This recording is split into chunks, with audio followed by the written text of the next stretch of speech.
Good evening and welcome to the Milford School Committee meeting of Thursday, May 14th.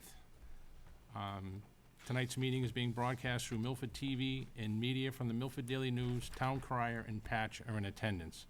If anyone would like to make a video or audio recording of this meeting, you can transmit the meeting through any medium. Please let me know. Thank you. With the board's approval, we're going to change the agenda around just a little bit real quick. We're going to let Carla come up and do her presentation so that she can see her son's concert. Come on up, Carla. Sorry to delay you a little bit. That's okay. Good evening. Good evening, how are you? Good, thank you. Okay, so tonight we're going to talk about the equity in school lunch pricing. I talked to Kathy and Bob. We had a meeting to increase prices for the elementary and middle schools next year, up each a quarter, to work towards raising our prices to meet the means that the state requires us to meet over a 3 to 8 year period. What is that amount, Carla? Currently, we charge $225 at the elementary level, so I'm proposing an increase to $250, and at the middle school level, $250 to $275. And I'm leaving the high school at the same at $275. The last time we had a price increase was 2011, 2012, and we just increased the high school from $250 to $275. And Carl, can you just explain sort of the gap, how we're reimbursed at a rate that's higher than Sure. what we're charging? With a lot of our students coming in, they do qualify for free and reduced lunch.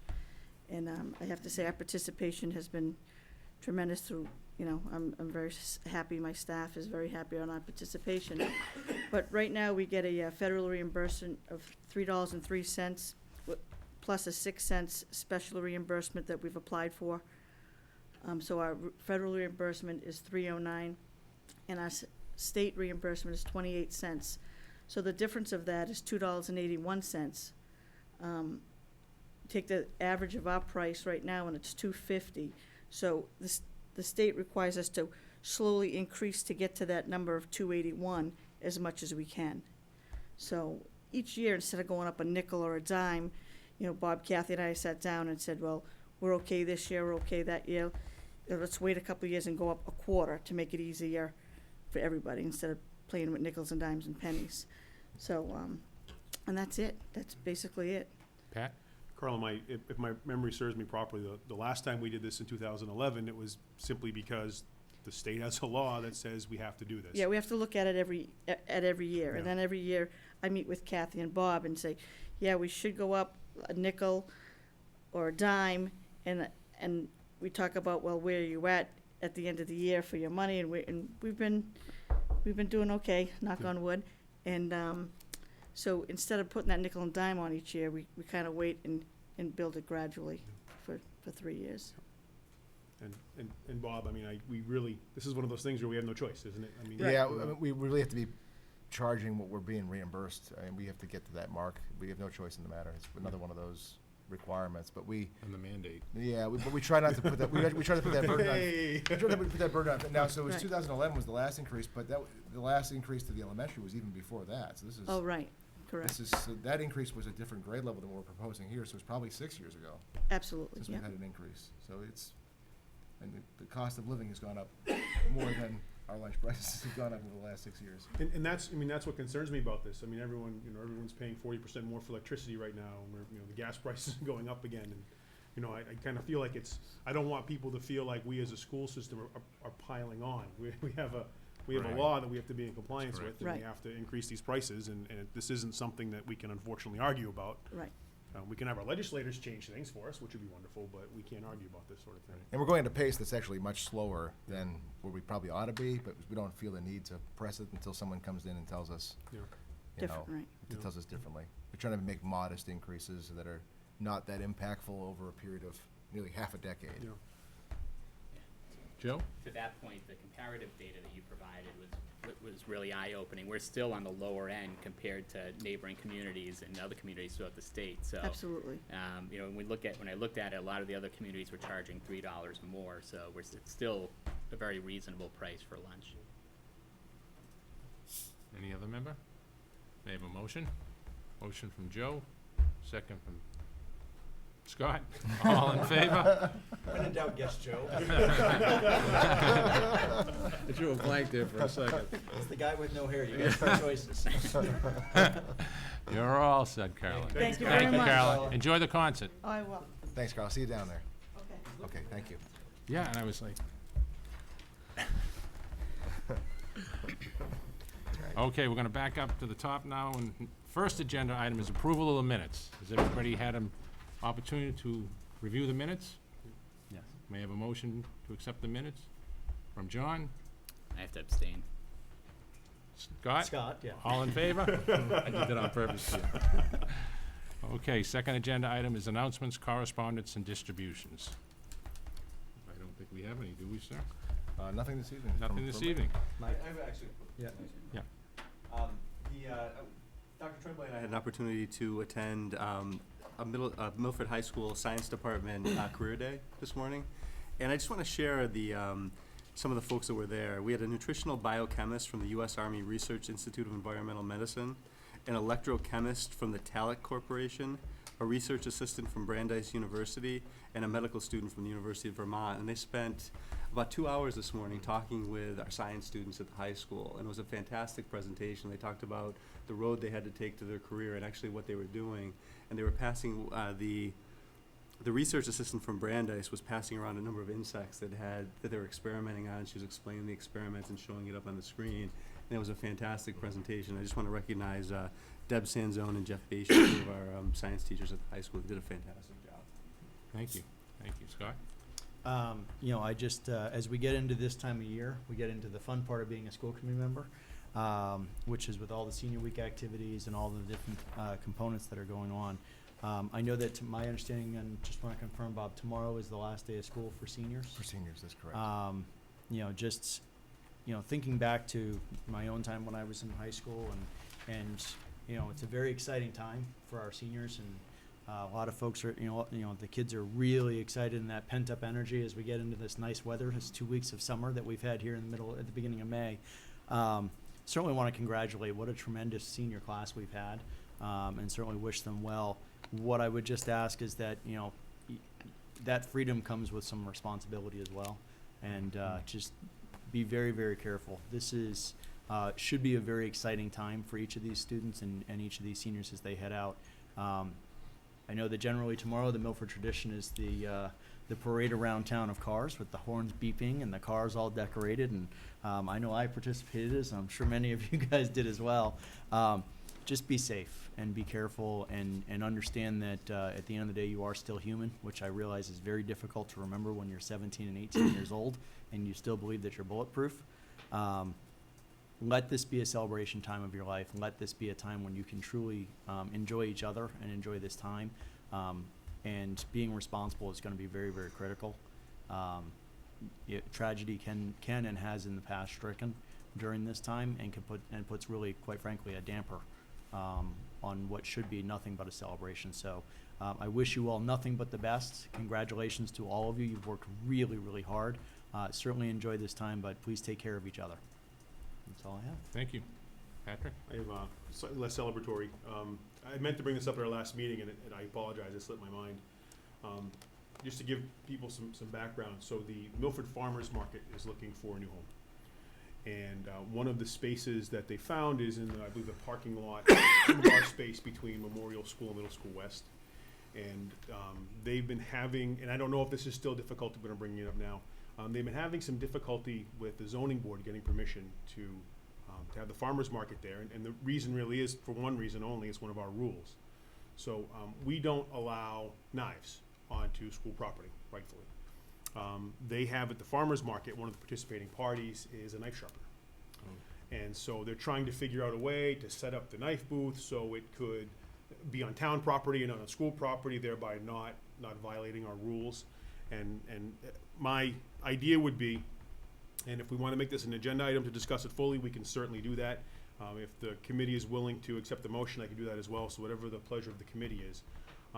But I think it is reasonable for us to say, if during a farmer's market, when there is no class in session, for the purposes of for the purposes of sharpening knives, for the purpose of having someone who sharpens knives be a vendor at the farmer's market, that we allow that vendor to be on school property with knives during that limited period.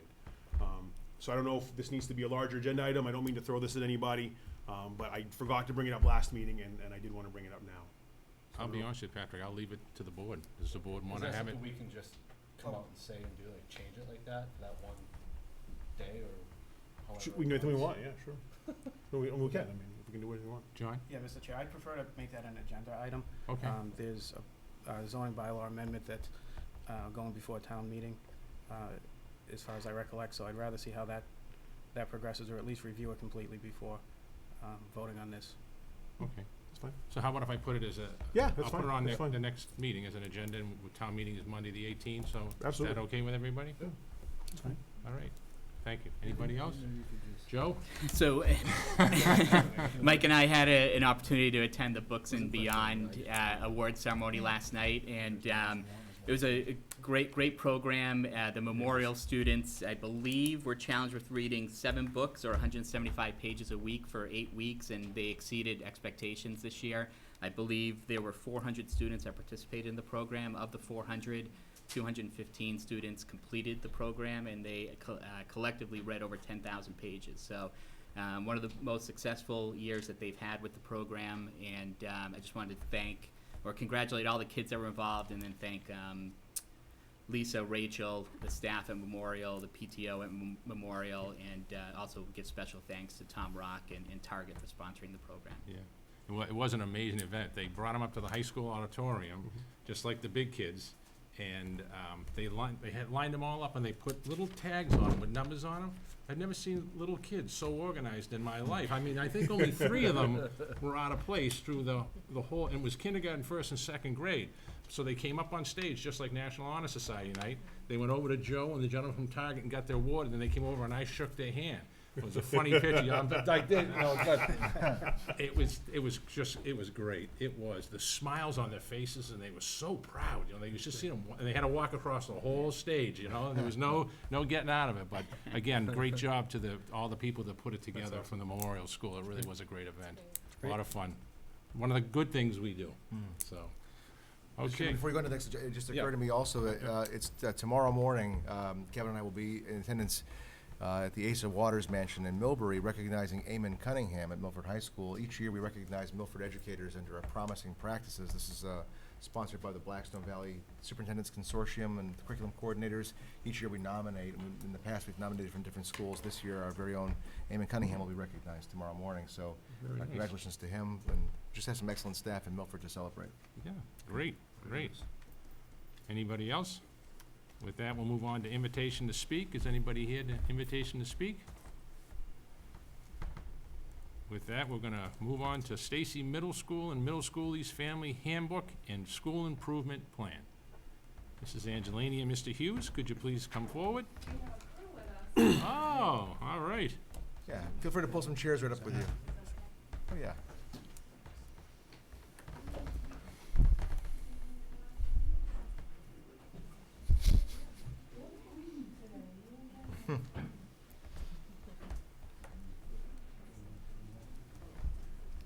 Welcome. How's it feel to be on TV? You're not nervous, are you?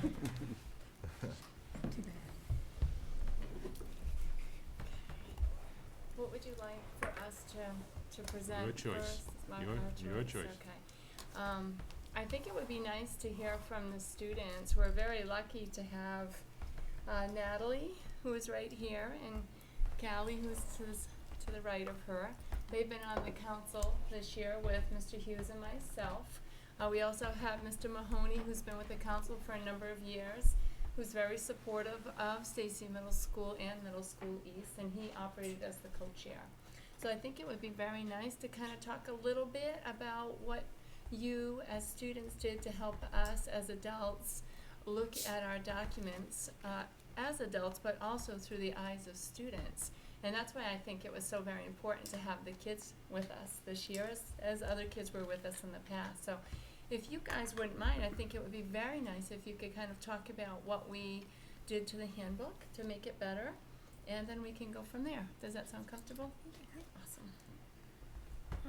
So some of the things we did involve mostly changing of the words in the handbooks. So for one of the wording changes that we did was school hours. So we changed it to homeroom opens at 7:45 a.m. and students are dismissed at 2:13 p.m. each day. So students are considered tardy if they arrive in homeroom after 7:45 a.m. And that was basically just to clear up some confusion that some kids were having with the time that they had to be in homeroom and what time they were released from school. Do you have anything on that? We've also added an in-house suspension program. So instead of just being suspended or just getting a detention, there's like an in-between. And we've also decided to add soccer. We already had a soccer middle school team, but we've also next year are going to have a cross-country team as well. Because we don't have many sports at Middle School East that are actual sports for our school. So we're how many were they going to add in a year? Like one sport a year is going to be added, hopefully. So I think that's definitely going to be beneficial because a lot of kids I know want to be in sports for their school because it makes you kind of feel good that you can, do something to represent your school. And I think that once we get one sport a year, then kids are definitely going to be more into it. Like, I don't know how to describe it, but they're going to be more excited, and it just makes it more fun for the whole student body, pretty much. We also had a policy change for bullying, which I'm sure you guys knew. But we basically added what we did to let the students know is we're going to do a blackout bullying day in our spirit week just to let people know that we are enforcing it and that it is still something that you need to worry about and that is being enforced. So it's just a good thing to let other people who are being bullied know that, like, we're there for them and that it's not just them alone. We're going to be there with them. You want to say anything else on the bullying? If I may, take the pressure off a little bit. Natalie and Callie are both Middle School East students, and one of the things that came out in our deliberations at school council was that East is going to be closing. And so the focus really has been on, steps and processes needed to merge and the activities that will be coming forward next year as the two school faculties combine and the 7th graders, instead of moving over to East, will become 8th graders at Stacy. So we didn't really change much in the East handbook. We just had a couple of clarifications, the time, the lunch procedure, the adding of the pay PAMs. You see that most of our changes are policy changes or the memorandum of understanding, updates that came from above, because quite frankly, the East handbook, I have 1 year's experience now, served us very well this year and has served the school well. So we didn't see a real need to spend a lot of time on revising the East handbook where it's going to be going away. So the focus of the council work was, I would say, pretty much, Nancy, towards the Stacy handbook, but really a terrific group and a lot of input, and the student input of their perspective is very valuable. And we had a great crew this year. They've done some really nice things, and very proud of them and the crew in the 8th grade. So on the Stacy handbook, Mr. Mahoney, do you want to say anything about the work on the handbook that we did in terms of where we're going to move forward with the merge at all? Only that they're trying to combine it and form different committees, as you mentioned, on facilities. One thing that I thought was good was trying to get all the equipment from East that could go into Stacy and make Stacy as reuse as much as possible. The one thing that I thought was very good, and you've touched on it, is your in-house suspension. I don't think it'll be many students, but you mentioned one thing that I hadn't thought of, was that some of the older students are responsible for picking up the younger ones, and they really can't stay after school. So I thought it was very innovative, your policy of them being able to be on suspension at lunch or during the school day. So the changes that we made to Stacy Hymn kind of mirror what the girls and Mr. Hughes talked about. Much of what we did was change to adhere to the policies that you, as a committee, developed.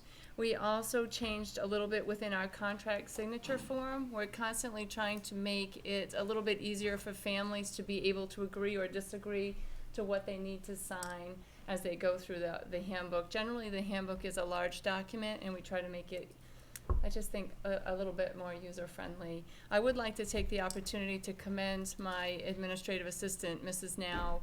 If you were to go on the Stacy website and go to the handbook, if you go into the table of contents and click on it, it automatically takes you to that page in the handbook. So I would like to commend her for spending many hours on how to figure out how to do that. I was thoroughly like, woo, on that, because I don't know how to do that. So I was very impressed with that. So I'd like to commend her with her continual support of what I need to do as a principal and what we need to do as a school community. Some of the other things that we did was we just kind of reworded things regarding MCAS. We put, instead of MCAS, we put state testing, so we won't have to continually change depending on which way we go as a school community next year. We'll be updating administrative positions as well as staff as soon as all the hiring is done. So as always, I ask your permission before we finalize the handbook that I would have permission to go back in and just to change the names of all the teachers and whatnot. We do like to have that in the handbook, so when teachers, parents, anyone looks in, see who's on my team or who's this or who's that, it makes it a little bit easier throughout the year for them to identify those, the names of people if they want to contact them. One of the things that I thought was really relevant that we changed was to add the explanation of the human growth and development curriculum right within the handbook and make it part of our contract signature page. Every year by law, it's very important that we as a school give parents the opportunity to opt out of that unit. And we always provide alternate education during that time if someone chooses to opt out. So we embedded that directly into the handbook so parents have access to it. The health teachers are great. Before that unit, they do try to send that out with students again to make sure everyone has the opportunity to understand what that unit is going to look like and if they feel comfortable with it. It also gives them an opportunity throughout the year to be able to say, hey, you know what, I think I might want to talk with one of the health teachers, and the health teachers are very willing to do that. So we thought it was important, and we talked about that with the kids, and they agreed that that would be helpful too. The academic trimester calendar, just to be equitable within how rotation works, that calendar will change. So what it is right now we constantly rotate it. So, you know, certain people have specials at certain times of the year, so we do tend to try to rotate it. Having 7th graders year after year in the spring, at the end of the day, having specials can be a trying thing because, you know, it becomes spring is sprung and 7th grade is at the height of puberty and whatnot. So that always can be a difficult time. So out of equity, we do try to rotate that trimester schedule. So we find as a staff and faculty that was really a collaborative thing, and it has worked very, very well. So you'll see that that would change too. So if it's in there right now, the rotation would happen. So It's not a big deal, it's just when someone eats lunch and when the kids get specials or not, okay? Just to explain that to you a little bit further. We also added the athletics into the handbooks. The kids did a great job explaining that. We're very, very excited. I also want to publicly commend Mr. Boucher, Peter, our AD, for being so excited and so cooperative with some of the things that we're trying to do at the middle level. He also is very agreeable to jump on programming ideas that I have for the fall to bring the entire Milford community as well as our school community and our peers over at Middle East to Stacy Middle School for a very big celebration event. I would like to publicly announce that Stacy Middle School, in collaboration with the Hospitality and Management program at the high school, as well as with our Stacy PTO, who is absolutely fabulous, and with our new athletic director, we are going to be hosting a Stacy Middle School first time color run and walk. It's going to be posed as fundraiser as well as community event. And the fundraising monies that are raised are going to be put towards a banging sound system, disco ball, drop-down screen unit in the gymnasium. So I'm excited about that. So that's what we're going to use the funds for, and we hope that becomes a yearly event, and it's going to be a color run and walk. Those who want to run, run. Those who can't run or who aren't ready to run can walk and still join in. And then we're also going to have details with possibly like a block party after that. So I'm really looking forward to merging our old students who are now up here with the new program and giving back to the schools that help them get ready for their upper secondary education. So I'm very excited about that. So y'all better start training. Okay. You said it was a walk too, right? Yes. But you still could train in that. I'm done training then. So anyways, I'm very, very excited. And save the date. It looks like it may be October 3rd. Okay. And we do, I'm excited. I'll tell you about it later on. We'll come with the whole program and the kids from hospitality and whatnot to share it with you. So, so basically we also added the ISS room, which is the in-school suspension. And we don't often think we're going to need that at Stacy Middle School frequently. So we'll be taking care of that programming in-house with existing staff or as we need to. We do have an individual who does subbing for us as an administrator. So in the event we do ever have to do that, he has already said, I would be willing to do that as your sub. And so we're excited that we can, again, as the kids say, keep, and as Joe said, keep the kids in the building as best we can. All right.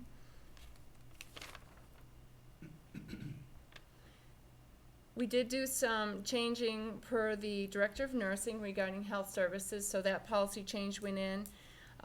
That was with the TB risk assessment form that I think is important to be in there. We also added lunch detention for a behavioral expectation when we talk about discipline and consequences. And the policy regarding memorandum of understanding and bullying, as was referenced.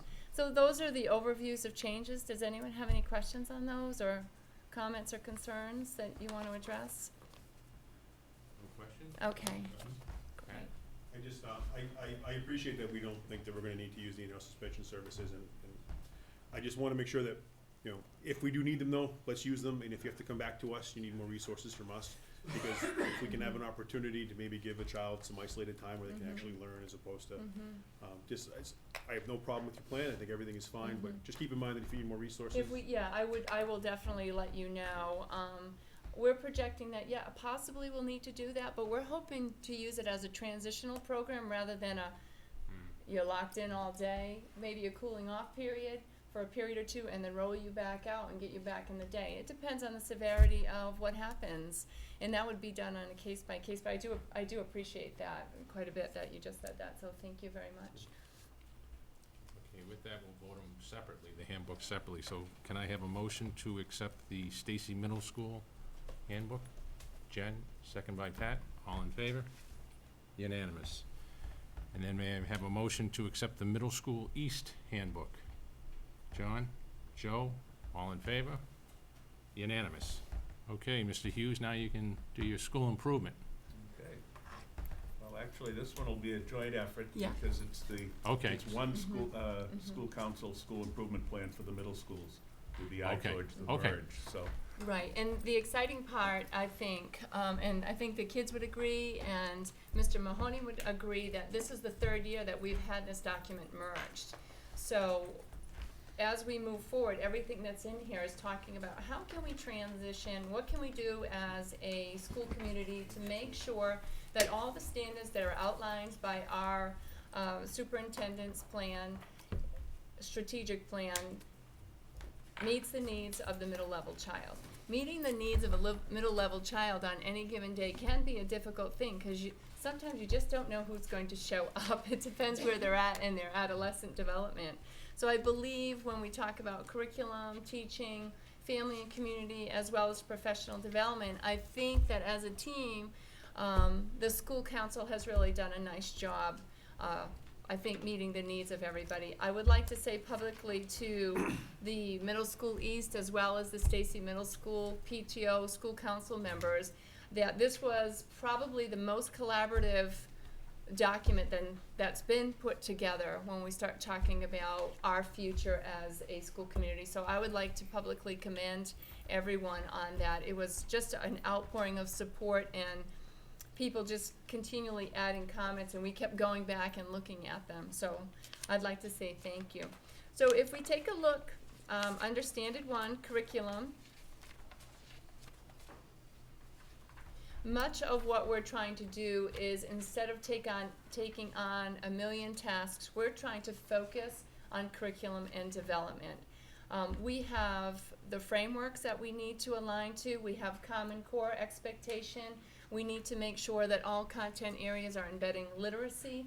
We have been building on that slowly over the last 3 years, and at this point, we feel pretty confident as a school community that it's time for us to really focus on developing our curriculum maps. So what we have done is presented and asking you to consider allowing in the curriculum standard that we make that a 2-year work in progress.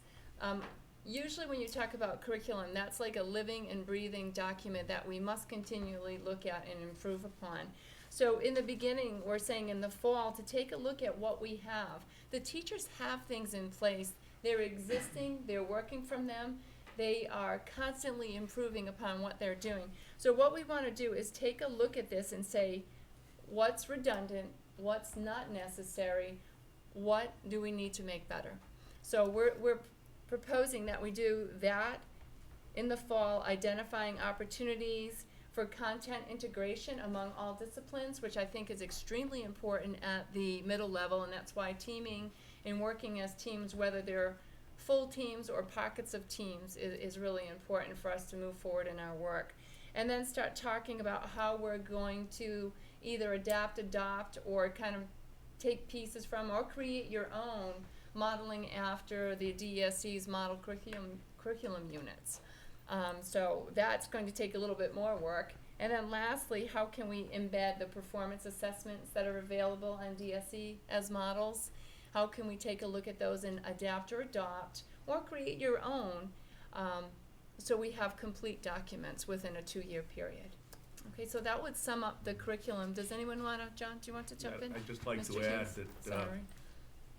obviously the focus is on the middle school, but I think it's important to note and give a tip of the cap to the 8th grade teachers, because they also had their eye on the transition of our students from 8th grade to 9th grade. And there have been some significant conversations about not only what can we do to merge with Stacy and to get our curriculum aligned, but it's also with the goal to prepare our students for high school and you know, having them ready for 9th grade and be in a better position if at all possible. So it's really been a terrific group and a terrific experience seeing the people working together towards a common goal. And it's also impressive to me seeing how well I believe this document aligns with the district's strategic plan. So I think it's you know, really a solid effort on the part of the membership. Scott? Thank you very much for, you know, bringing this before us, and certainly seeing how it's beginning to align more and more with certainly the district culture around curriculum. A couple of questions that I have is, as you're starting to plan for the merge, one of the things that we certainly see as a big transition when you move into 8th grade is and correct me if I'm wrong, that's our first transition from heterogeneous grouping into homogeneous grouping. Is that correct? Almost. Okay, when is that transition year? That's the In seventh grade, we have all heterogeneous except for math classes. Okay, so my question is when we get to that, as we start to transition, so right now, Nancy, your grade, your school is run with 3 separate clusters, right? And we do have some heterogeneous grouping In grade and 7. homogeneous grouping in different groups, depending on the grades. East is not run with different clusters. It's really, you can be in different groups depending on whether it's math or whether it's language arts or whether it's social studies. Have you started to give some thought into what that transition and logistics would look like now you're being in the confines of one building with really 3 different segments of students that go from, all in one together to, hey, this class I'm in advanced in math and I'm remedial in reading and I kind of run the gamut. Have you started to kind of put the logistics together of how that's going to run? Yeah, 'Cause I gotta imagine it's got to be a juggling act. That's a loaded question, too.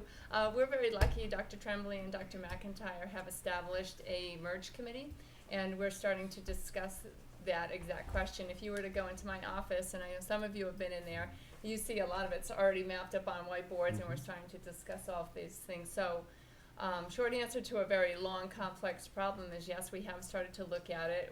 The schedule is actually starting to identify how that would look, team versus department.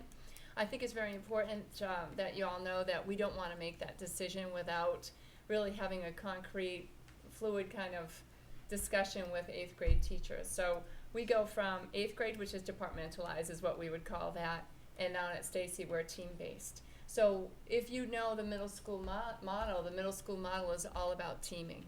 However, there are wonderful components about how 8th grade works with the departmental kind of approach. So what we're starting to look at is, are we able to maintain what 8th grade has and bring it over to Stacy when we start talking about departmentalization? So we do want to have those conversations with the teachers, probably after, I would say after Washington Week. I'm going to be going over with the scheduler to Middle School East for a day and just sitting in the media center and allowing teachers to come in and out and share their thoughts on that. And then I will bring that back to the committee that Dr. Tremblay and Dr. McIntyre are spearheading to discuss and kind of finalize those plans. So you start saying what would be better. Well, anytime you create change for somebody who's used to something, it becomes kind of difficult. So we want to make sure we have a full understanding of doing that before we put the final say on that. So leaning towards what can we do to bring our 8th grade peers over with less change as possible is what we're trying to do. So for me to give you a concrete answer right now, I think would be very unfair because I haven't fully spoken to the 8th grade teachers yet. Are we leaning one way or another? Yeah, kind of, but we want to get their input before we say, because sometimes you get tunnel vision when you're looking at something, and it's very important to listen to everybody, especially those who are closest to instruction, which is our teachers. As you go through that, and I heard, glad to hear that you're going to be doing obviously some open forums and giving the opportunities. Are you leveraging your CTLs through that process as well to have gain their input? Obviously, that's a big piece of Kevin's team, and as part of that. That's really a good question. We're really lucky because I would say there's a number of staff who have been in both buildings now.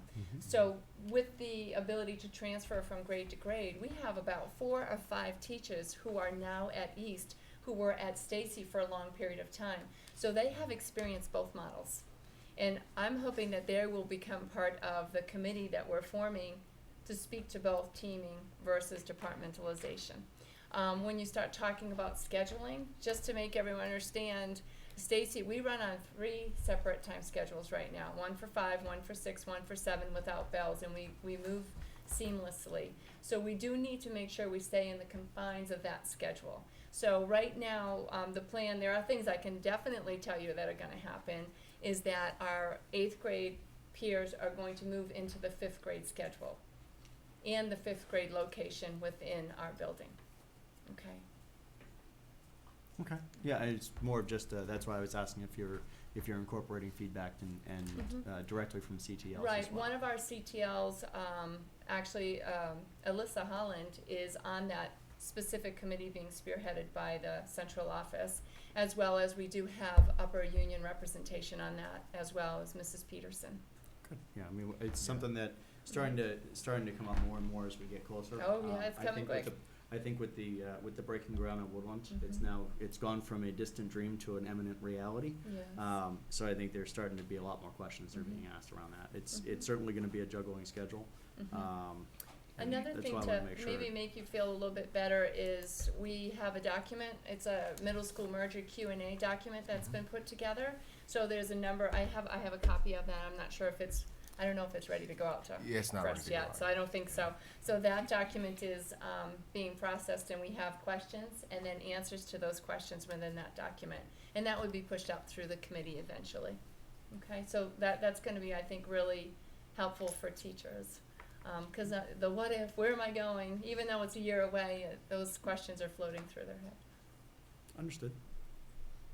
And I have all that tentatively mapped out on a I'm board. sure. If you wanna come in, I'll show you. I was Any there of on you are Friday. I more was than there welcome. earlier this week, actually. Yeah, So. yeah. Go All ahead. set? Can I? Okay. So on standard, we're gonna go to standard 2, which is teaching all students.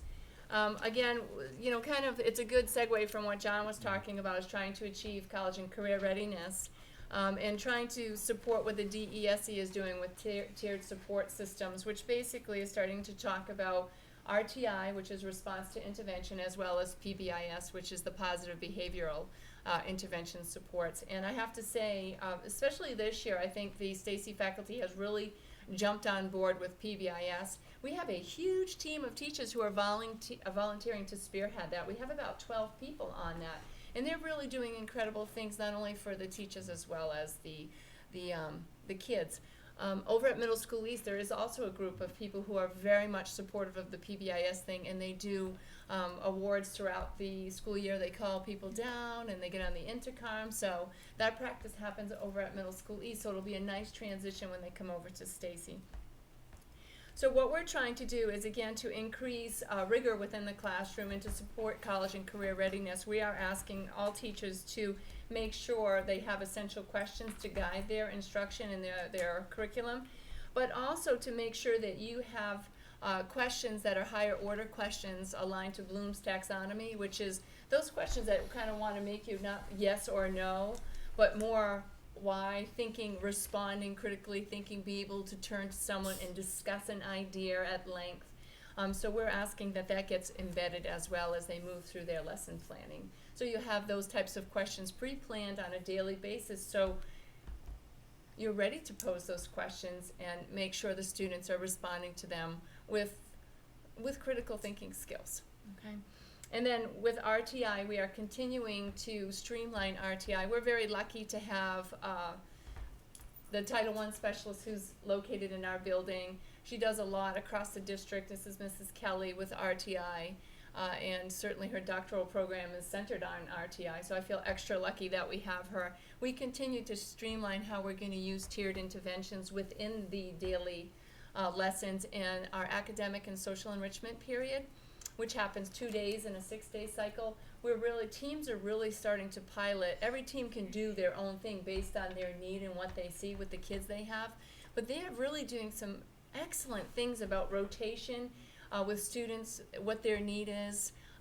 It could be lacking in math or needing a little bit more over in ELA, or good golly, Miss Molly, you are so enriched in science, let's get you over there so you can explore that a little bit more. So there's a lot of that's happening within the ASE period. So we're going to continue to try to expand on that and identify the models that work the best. And I think teams are streamlining their own thoughts and making it work for their own personality and the students that they have. So, so we do ask that's what we're going to be focusing on for teaching all students. Does anyone have anything to add on that? No, I think that was pretty comprehensive. Once Okay. again, it's aligned with you know, the strategic plan of the district, and Mhm. we've had really good cooperation and collaboration from faculty and members of the council, so. Mhm. Does anyone have any questions? Okay. On family and, standard 3 is family and community engagement. This is where the middle school merge is really going to start focusing on standard 3 and standard 4. We do want to start talking about how do we merge yet still not get overwhelmed with the merge and still be able to include families within our school. Hence why we're doing the color run. That's really going to be, again, I'm wicked excited about that. I know you guys know that about me. So we need to continue doing those types of programmings for the community, just like our Festival of Cultures, but we also want to add some things into programming that bring corporate partnerships back to the middle level. So the proposal obviously is, when we talk about making sure we're all moving together, I think me as a principal, it's my responsibility in the newsletter that you all get is to make sure that there's monthly updates on the merge that is embedded within there. Okay, so that's my responsibility, and if you see the newsletter, we have already put segments of that in there, and we will, obviously that will increase next year. And then we want to start developing partnerships with the EMC Educational Department. We did a pilot on that 2 years ago. Dr. McIntyre was involved with that with me, and we're proposing that that would be re-established for the 8th grade, as well as have some components of it trickle down into Stacy Middle School as able. But definitely when I worked with the EMC crew and Dr. McIntyre did, they were more focused on what they could do within the 8th grade transitioning into the high school. So I'm kind of excited to hear what Dr. McIntyre said about what's going on with the science program, because a lot of what we can do is kind of do a lead-in for that and to get the kids excited. So we're asking for your permission to re-engage that partnership if they're willing to do that with us. Also establish partnerships with the Milford High School Hospitality Program. The Color Run Walk, Joe Walk, is something that we want to propose in the sense that they're involved with us. And also I'd love to see them involved with other types of things, coming down and give students assembly programs, have them involved with certain components of the Nature's Classroom program, because that's a big part of what they're going to be doing if they choose it as a career, and possibly have them put their fingers within the Washington trip somehow, because that's going to be their area of expertise. Now, I'm not necessarily saying they're going to do all that. We want to offer them the option. For the Color Run Walk, I was lucky enough, they allowed me to come up here, and I did a 45-minute presentation on why they want to be part of this cool thing, and I can't wait to meet with them. They're stopping me and they're like, oh, I have a really great idea. We saw them at the Travel and Tourism program they put on, which was outstanding, and the kids are really excited about giving back to Stacy Middle School, which I think that's a good sign when they want to give back to the community. That's what it's all about, and I think it'll start when you have the older kids coming back down to be part of what helped them get to where they are today. So I'm excited about that. And then also we're asking permission to be able to do one or more parent information evenings on curriculum assessment or instruction. Does anyone have anything else on Standard 3? Does anyone have any questions on Standard 3? Any member? Okay, and last but not least is Standard 4, which is professional culture. As always, we want to look at what we're doing and see what we can do better. It's always, is this going to be a value add? And if the answer is no, then we need to discuss how maybe we should get rid of it and put something else in there. First and foremost, I think it's very important that as educators, administrators, we do a good job with the evaluation tool. We have to continue providing positive supports. It really should be something we do with them, not to them. It's a very comprehensive, I would say extensive process that you have to try to do, and I think it's important that we try to differentiate the training for staff depending on their need, whether it's training, retraining, or just ensuring there's some sort of meaningful instructive feedback that's happening between administrators, teachers, and I would love to foster between teachers and teachers. I always say this, and I really mean it, and Mr. Hughes, I'm sure you would think similarly to me. If I ever went back into the classroom, I would be a better teacher for watching the teachers at the middle level. I think very, very highly of each and every one of them, And I think it's very important that we start to extend the open door policy for teachers to go in and watch other teachers, because what's happening is absolutely fabulous. And I think we need to celebrate more about what we do as teachers that are successful. So that's what we're going to try to do within the premise of Standard 4. And then we want to provide professional development for UBD, Universal by Design, so teachers can really get a hold of the model curriculum units that the DSE, if you look at the DESE website, it is the models that they put their curriculum templates in are based on UBD. So we think it's very important that we provide our teachers with that training, and administrators as well. And then continue doing our workshop model, professional development, because that is the instructional model that the Milford Public Schools has in the strategic plan.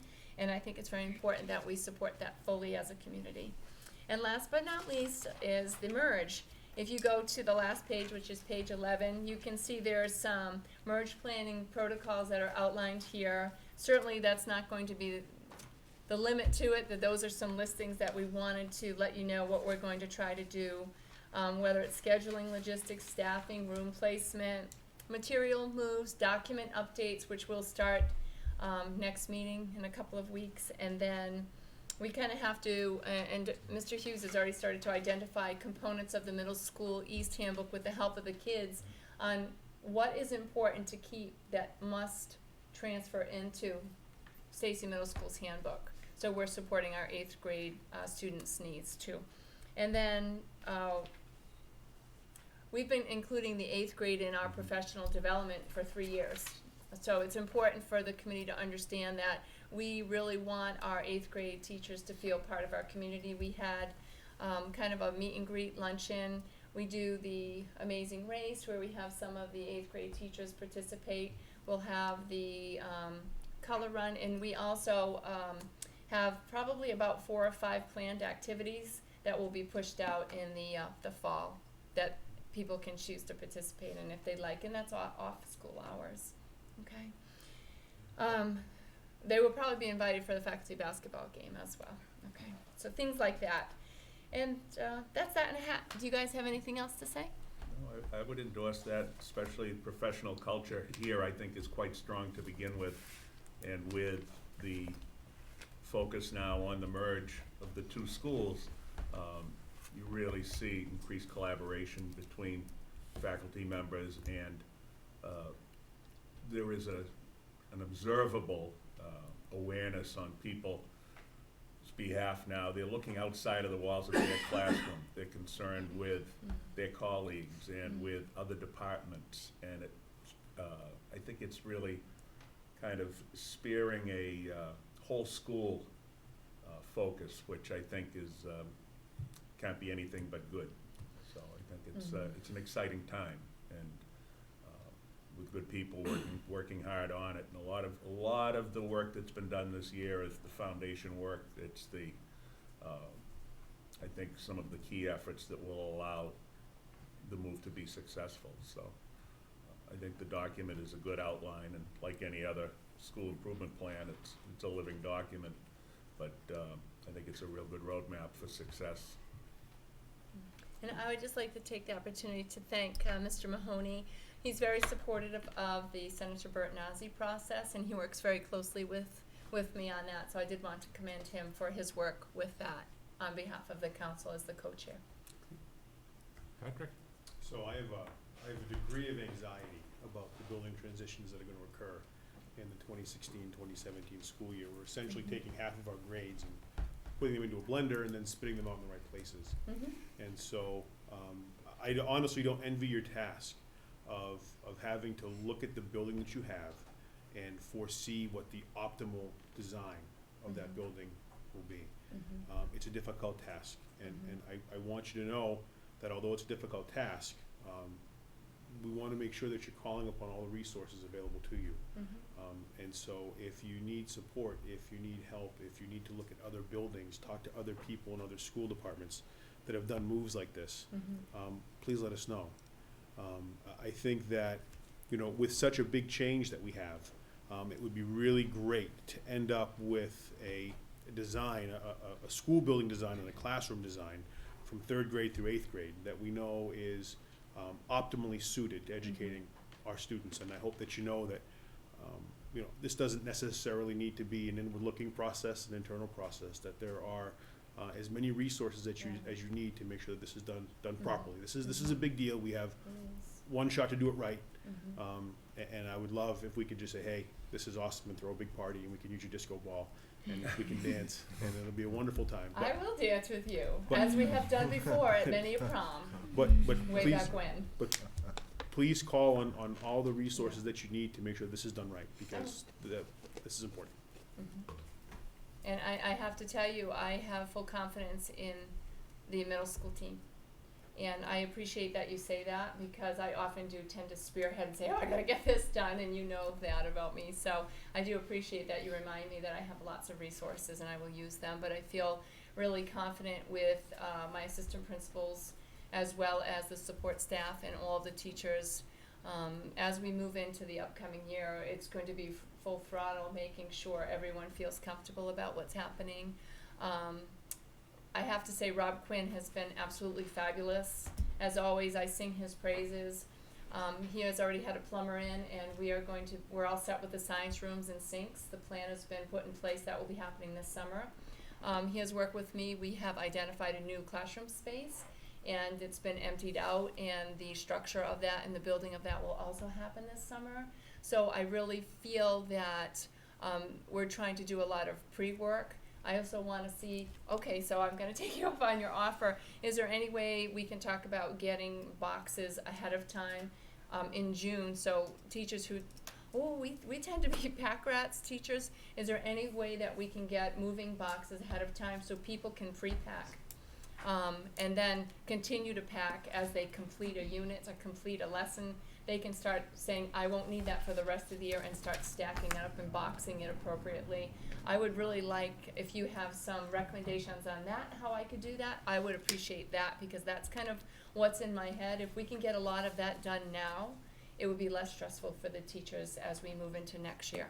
For the packaging, I know some people, I used to work in a packaging company, so I could see if I can get some boxes Can you come by and we donated can with- meet? Yeah, Are you like- okay with that, yeah, if your like schedule allows? boxes, some paper, Okay. basically I get some of that stuff donated. Is that okay for me to say that? Okay. Of course. Thank you.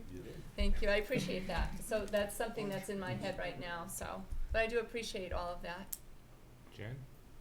Yeah, well, boxes aside, I just want to go back to some of the curriculum pieces of the plan and really say thank you to all of you in the council, all the members that work together. And, you know, we've been able to sit here and see the progression of school improvement plans from pre-K. I don't think we've had high school yet. If so, I slept, but at least through this level. And can't remember. No, we have not yet. So many Oh, yeah. SIPs, thank you, okay. So you're awake. All right, phew. But you can really, really see the direction and the commonalities, and that's exactly what, you know, you want to see from that parent perspective. You want to know that everyone is on the same page and the momentum is moving forward in all the right ways. And you know, in regards to your question about is it okay to have, you know, the 2 years for the curriculum mapping and the curriculum work, I think 2 years is really overly optimistic to get all of that work done. It's a lot of work, and teachers, you know, we always say they have a day job and they're teaching during the day, and so the times that we can get people really to thoughtfully put that work together and make it the way that we want it and align it, it takes a long time. Sometimes it feels like it's moving at a glacier pace, but I think with the roadmap, like you're setting out for both schools and the eventual combined school, everything's moving the way you want it. You want that rich curriculum, you want people aligned, we want the assessments and people really using that information, and all of those things you're doing. And then we want school to be a place where kids can have fun and enjoy it. And some of the things you talked about tonight are making those connections and helping kids still feel at home at the middle school, even when they've moved beyond.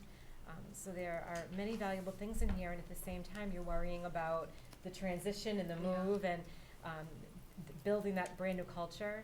So you have a lot on your plate, but I think this, you know, having this map and in such a clear, concise manner, I think it will really help everybody move in the right direction. I think one of the things that's going to help us is the way NEASC is going to roll out.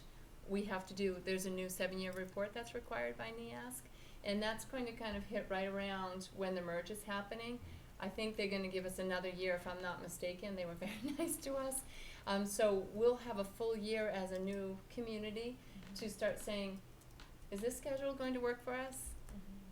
Is this mission statement working for us? And it's gonna give us an opportunity to say, let's now move together as a new team and say, let's make a new mission statement if we need to.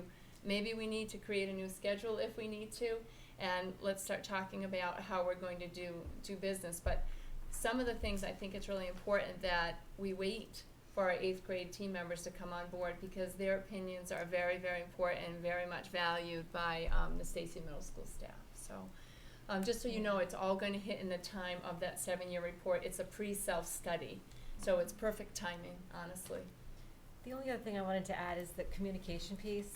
And I know this year the newsletters look different than I think I remember them looking in the past. And it's so helpful to have those come and have that information in your inbox as a parent every month. And you know, sometimes I think as kids get older, we expect more of them in terms of communicating with their parents because they're verbal and they're able to, but they don't. They don't tell you anything. You don't see a lot of that work from your kids, especially if they're relatively independent. Goes the other way, actually. And so, for example, the night that you have in here, you know, any of those opportunities where faculty can continue to communicate with parents, even just those brief snippets of what are we doing, what's the great work that's happening, so you know at home and that you want to be able to support that too and celebrate the great things that are happening.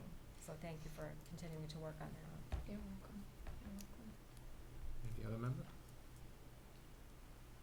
No? Can I have a motion to approve the Middle School East and Stacy Middle School Improvement Handbook? Joe? Scott? All in favor? Unanimous.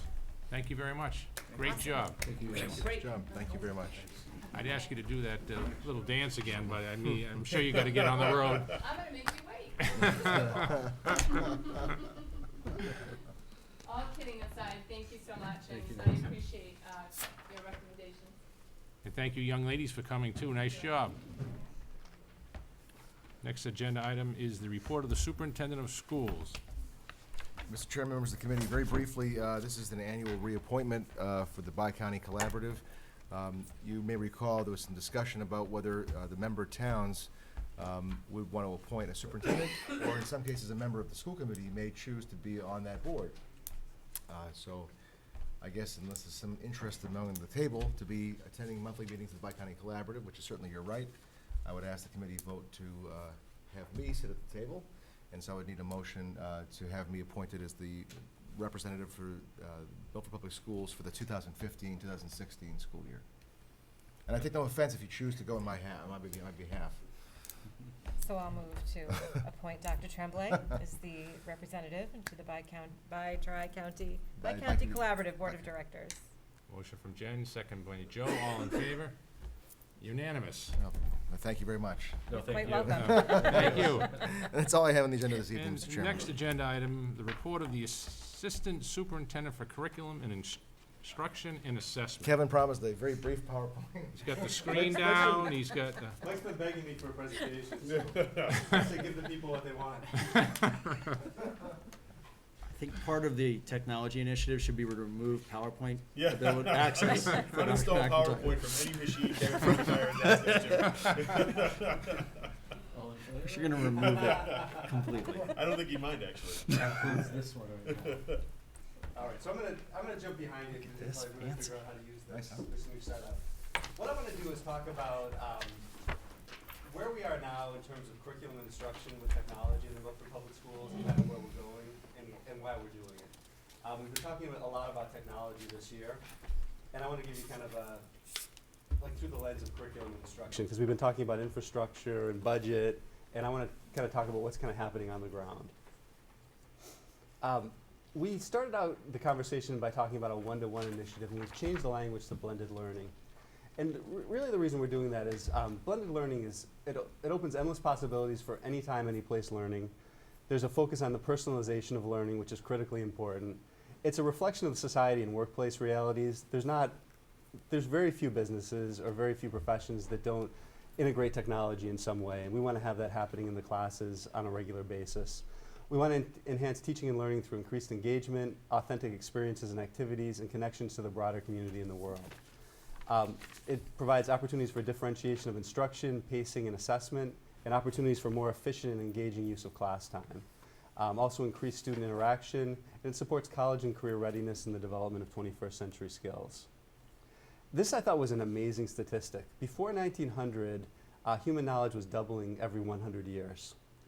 Now it's happening every 12 months.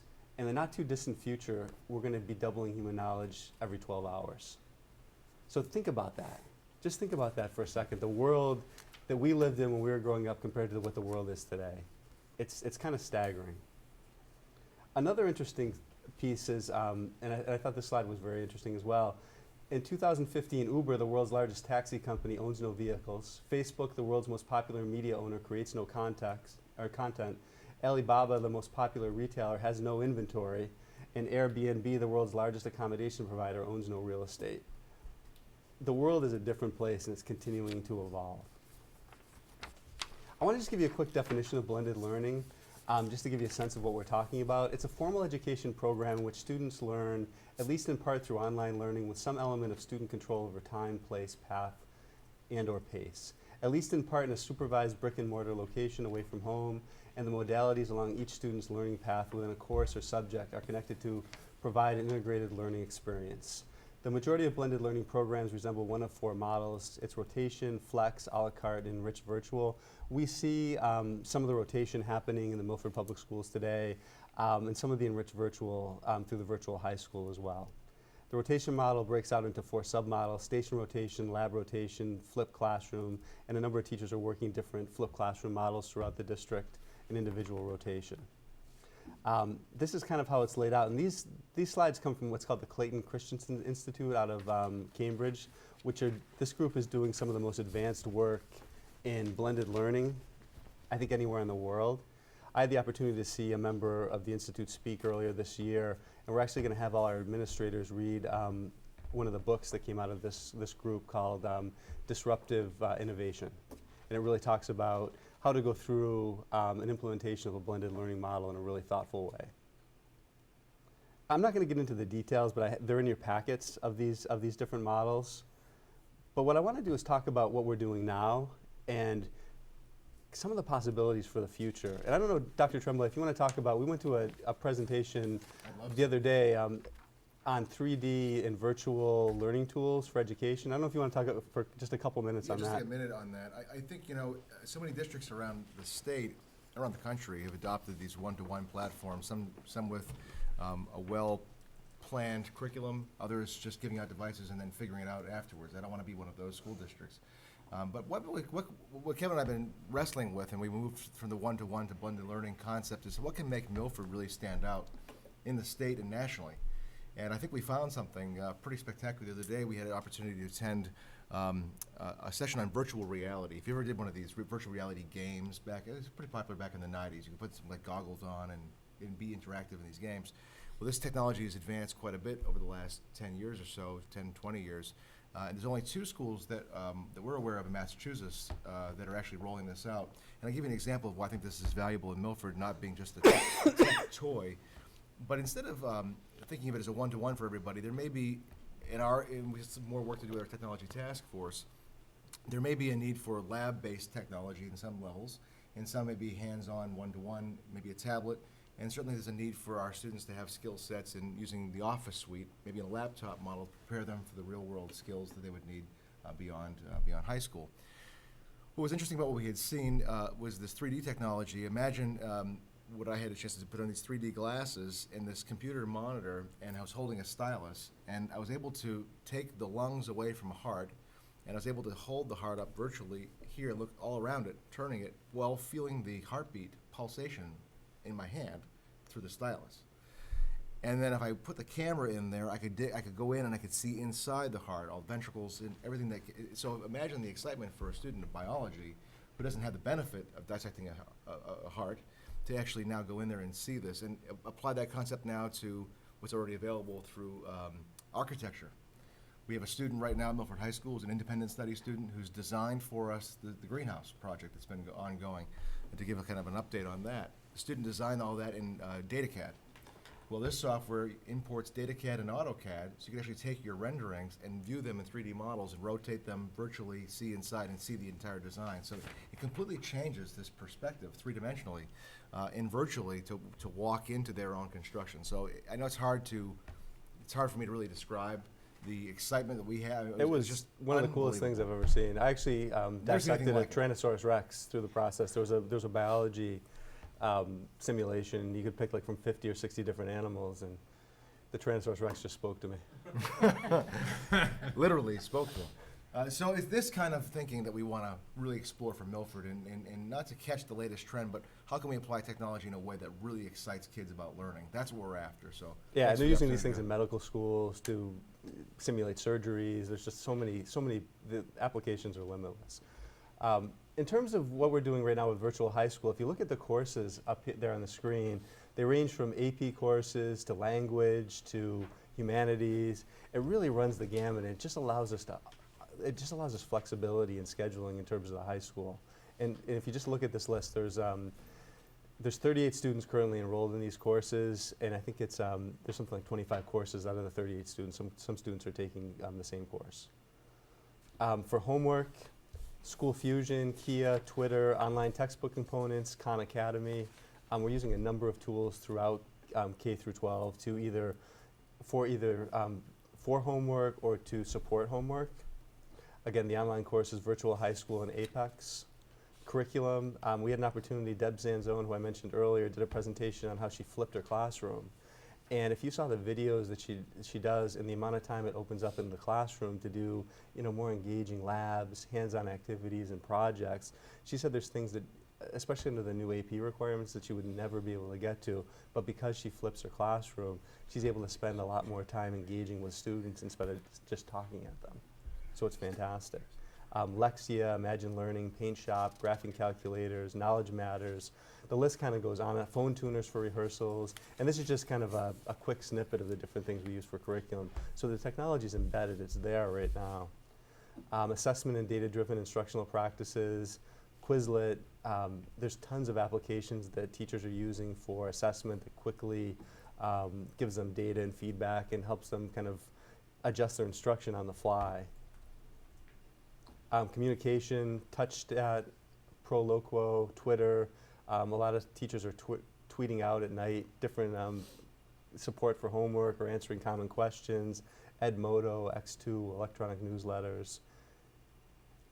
The Technology Committee, just to give you a sense of what we're working on, we're reviewing platforms, devices, and applications, visiting sites at different stages of implementation, meeting with vendors and companies. The focus of the work is on supporting the important work of teachers in the classroom. That's really what it's about. We don't want to bring technology in for the sake of technology.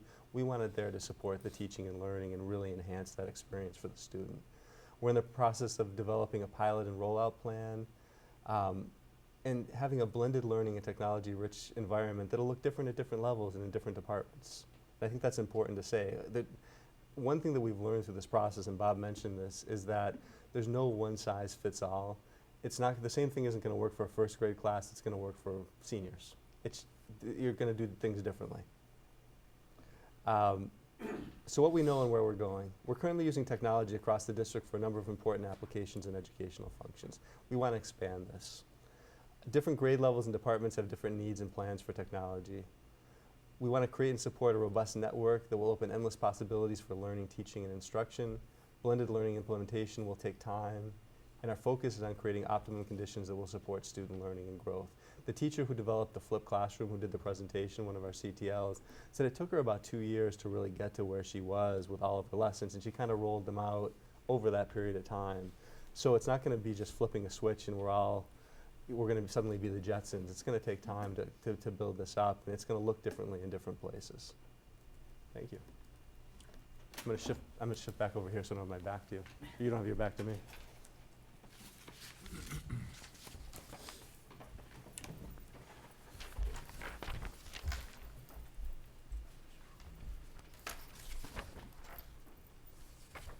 Any members have any questions for Dr. McIntyre?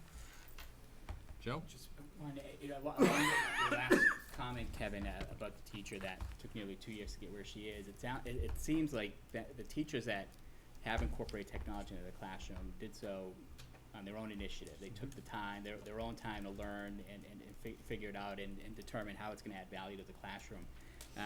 Going forward, some of the feedback that I've gotten, I'm sure you're probably going to hear this from the survey you sent out, is professional development's going to be critical.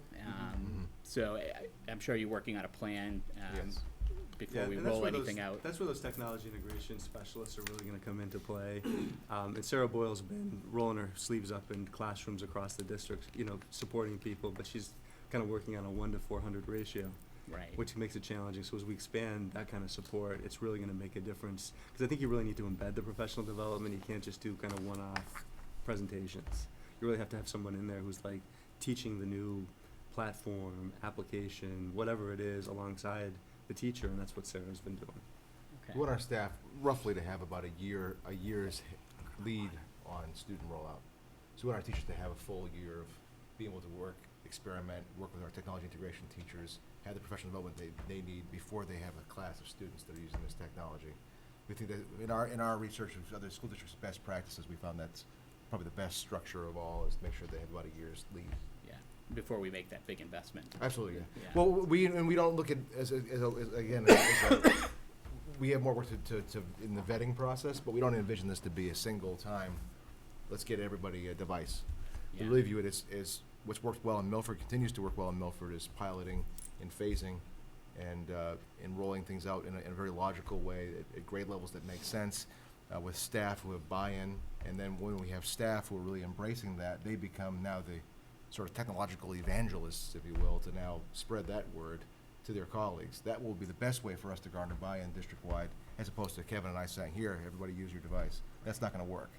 And we know that. We knew that going into that before we even visited a school. So we're, there's sort of two separate conversations happening. One is the infrastructure conversation that our IT department will be having to make sure they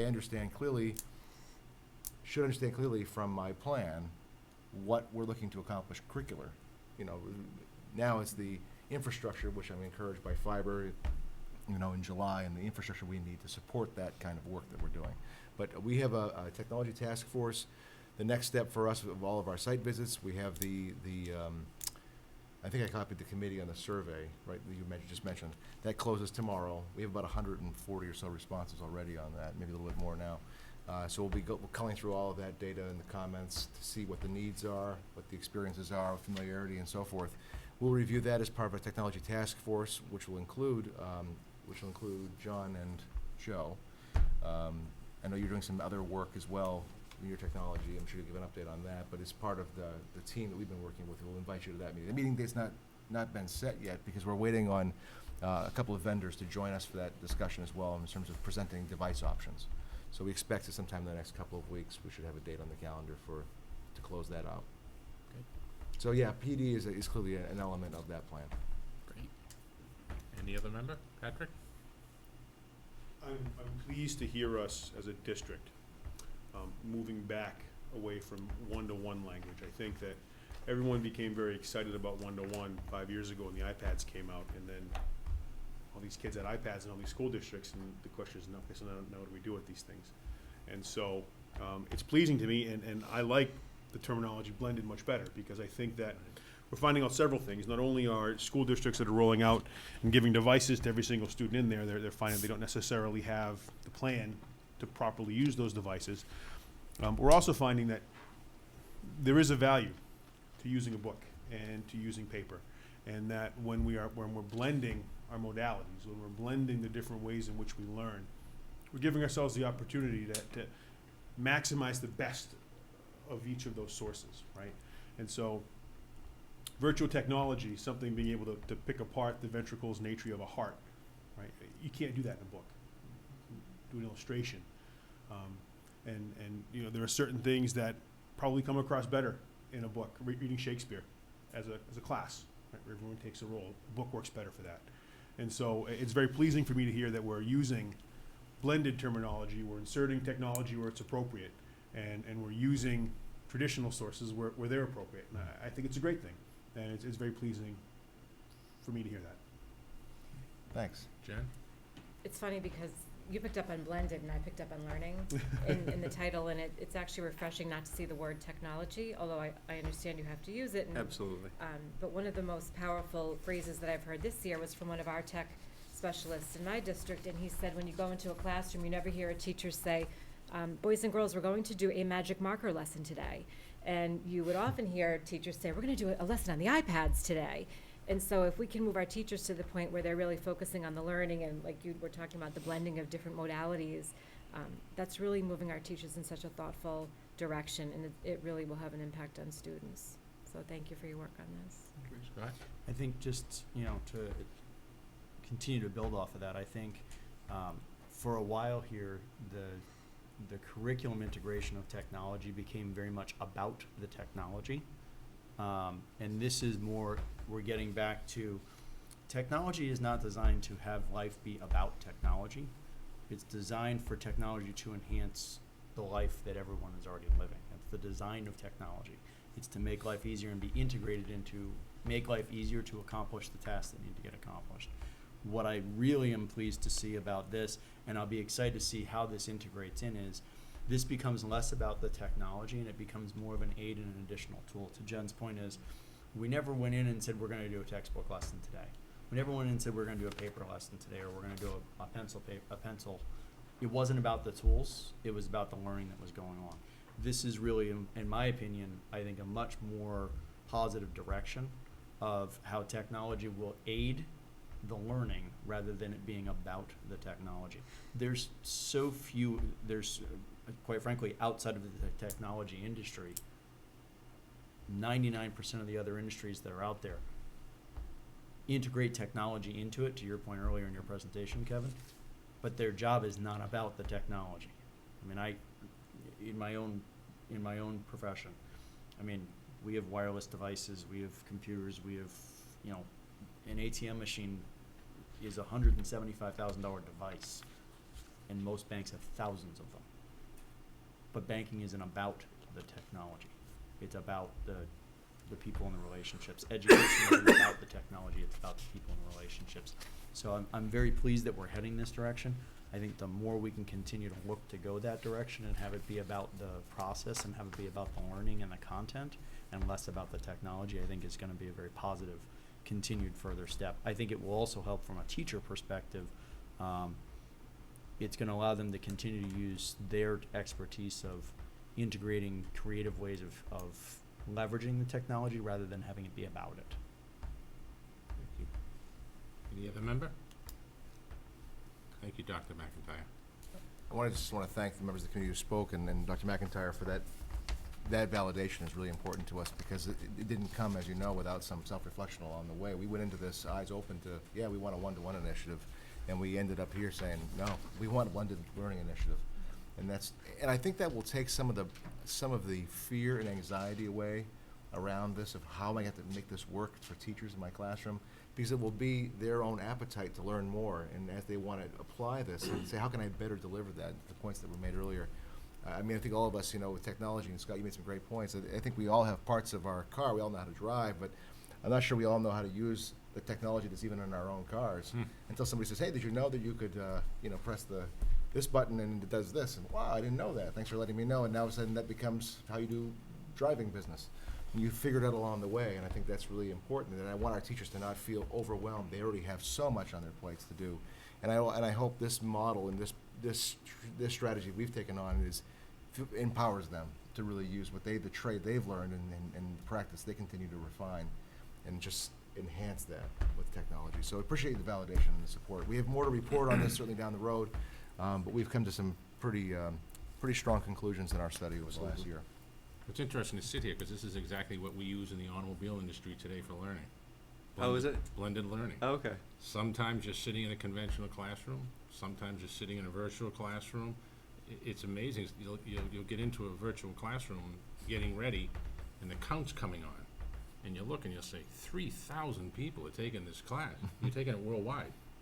And so what happens is when people are asking questions you'll hear all different nationalities, coming in. And basically a different product in a different country, but, you're taking when I read this right here, I said, this is the automobile industry. This is how we, in all levels, whether it's, you know, upper management, whether it's technicians, whether it's sales, that's how we do it, so, great job. Thank you. Thank you. Next agenda item is report of the Assistant Superintendent of Business and Human Resources who couldn't make it this evening, so the superintendent is offered to. Yeah, I only have one item to do on this part of it. So this is the two warrants for the committee's approval tonight. The first warrant is in the amount of $316,276.54. I have a motion from Scott, second by Jen, all in favor, unanimous.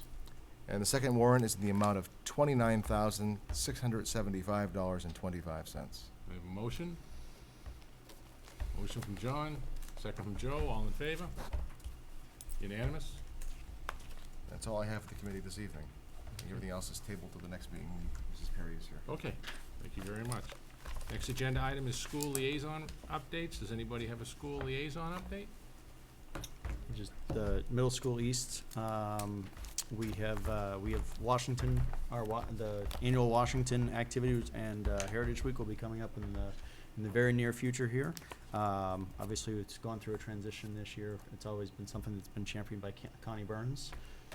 She retired last year, so you know, continuing to look forward to, and I'll have some further updates as we get closer to that date. Thank you. Anybody else? No? Okay. Next agenda item is subcommittee updates. First subcommittee is policy. We had to reschedule our last meeting due to contract negotiations, and our next one is scheduled for June 8th. Thank you. Wellness, we have not met.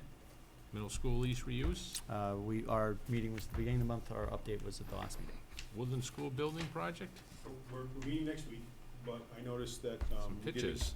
we did include in the report, this is some of the reporting that we get on a monthly basis, from our, from Jocelyn Lesser and Associates, who supervises the construction project. And, so we can certainly go through this, but I would much prefer to wait until we've had an actual meeting before I. Patrick, I can tell you the excitement that I hear out on the street is amazing. You know, every day I'm hearing, have you been by the site? Have you been by the site? What a transformation over there. It's Yeah. unbelievable. Great job. Yeah, Tell everybody in the committee, great job. I will do. Trying to now, are we doing, a question that did come up, are we doing time-lapse photography on this? Has it begun yet? It began the day we broke Yeah, I ground. believe yes was the answer, yes. Yep, there's a camera mounted on the Woodland School roof, working with Rob Quinn on that, with a vendor we have. It's actually, it's taking a number, I think it's a shot every couple of hours. And what will happen is, we'll have a meeting, very soon we'll actually put this up and make it live for the public to actually access. And what we'll do is we'll do a time lapse to whatever period we have so far. So in other words, it'll use the number of pictures and create sort of a slideshow of where we are to date. In the end, you know, when the project's nearing completion, you'll have used less pictures from every day, obviously, but you'll still have a short time lapse sense. So the public can tune in and see the progress from point in time. It'll be very exciting to watch that. And at the end, we'll have a full presentation for the committee. I thought what was amazing to me too, Patrick, was that when we had the groundbreaking, I figured there was gonna be like a little area, you know, simulate groundbreaking, and the trees were still gonna be there, and whenever I arrived and this giant hole was in the ground, I said, wow, these Yeah. people are moving. They came in loaded to bear. I mean, we've given them a very aggressive time schedule. Yeah. And so we've had some delays and we've had some setbacks, but none of those are reflected in the construction schedule. We said, find a way to make up the time elsewhere, so. Right. They are wasting no time. Again, great job. Technology Task Force? Yeah, I was hoping to have a little bit more to report tonight. We did meet yesterday. I was hoping to have met with our IT director, Paul Blivis. Unfortunately, he's out of town this week, so Joe and I did meet. We've laid out a number of questions and concerns that each of us has, and we have a meeting scheduled for next week, which we've requested our IT director to attend. He hasn't confirmed yet being out of town, but that's our plan. Thank you. Thank you very much. Okay, good. The next agenda item is future agenda items. Does anybody have anything they want to have added? No? Next agenda item is old business. Does anybody have old business? No? Oh, Joe? I guess it's somewhat of an old business, but just to add to the earlier conversation that we had, regarding the budget, and hopefully everything gets approved at town meeting on Monday night. But I think it would be in our best interest to continue to have formal conversations regarding the budget. I know it feels like we just wrapped it up, or in the process of wrapping it up, but I think it would benefit us to continue to have meetings with the Finance Committee and continue to have those conversations in planning for next year. A number of us had an opportunity to attend the Day on the Hill a couple weeks ago on April 29th, and it was a nice event. It's an opportunity to spend time with your peers in other communities and hear what their concerns are, and they share many of the same concerns we do regarding the lack of funding. And it was also an opportunity to hear from some legislators, and there was a lot of what you would expect, some political grandstanding, but there were pieces of information that we did take away from there, things that we should probably start to focus on. So we know there's an issue there with the kindergarten grant. There's a question whether or not it'll be reinstated this year. The hope is that it will be reinstated this year, but I think the general consensus is it'll probably just be a one-year thing. So we really need to start planning for that going forward. There's a lot of discussion around Chapter 70 and the formula. As you know, there's a commission that was put together that's been reviewing the Chapter 70 formula for the past 6 months, and they plan on issuing a report sometime in July. So I think we need to have some conversations around that. There's a lot of conversations around special education and the circuit breaker. Right now they fund at 75%. There's a big push to fund it at 100%. So it'd be good to sit down, have a conversation about some of these things, some of these challenges that we're facing, and start putting some real numbers around some of these things that are specific to Milford, so that going forward, I think we can make a stronger case with some of our legislators the way we are with the ELL piece. So. Thank you. Any other member? With that, can I have a motion for adjournment? Patrick? Second from Scott. All in favor? Unanimous? And with that, I say good evening. Thank you.